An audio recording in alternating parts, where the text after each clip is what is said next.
Praise the lord. ఈరోజు దేవుని వాగ్దానము. నీ కీర్తితోనూ నీ ప్రభావ వర్ణనతోనూ దినమంతయు నా నోరు నిండి ఉన్నది. కీర్తనల గ్రంథము 71వ అధ్యాయం 8వ వచనం. వాక్యము విన్నారు కదా. మీ కొరకు చిన్న ప్రార్థన. కళ్ళు మూసుకోండి. మీరు ప్రార్థనలో అడిగి ఉన్న వాటిని మీరు పొందుకొని ఉన్నారని, అవి మీ జీవితంలో జరిగి ఉన్నాయని నమ్మండి. నమ్ముట నీ వశమైతే నమ్మువానికి సమస్తము సాధ్యమే. ప్రార్థన. పరమండలమునందున్న మా ప్రియ పరలోకపు తండ్రి, మీ ఘనమైన పాదములకు స్తోత్రాలు నాయన. ఇప్పుడు ఈ వాక్యము విన్నటువంటి ప్రతి బిడ్డను దీవించి మీ పరిశుద్ధమైన హస్తములతో వారిని ఆశీర్వదించండి తండ్రి.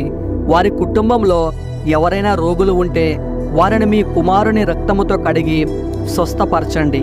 ఆ కుటుంబానికి మీ రక్షణ మార్గం తెలియపరచండి. భూలోకంలో ప్రతి ఆత్మ రక్షింపబడాలని మీ కోరిక నాయన. విన్న అందరికీ మారు మనస్సును దయచేసి పాపక్షమాపణ దయచేస్తారని మీ బంగారు పాదాలకు నమస్కరిస్తూ యేసయ్య పరిశుద్ధమైన నామమున అడిగి వేడుకుంటున్నాం తండ్రి. Amen, amen, amen, amen.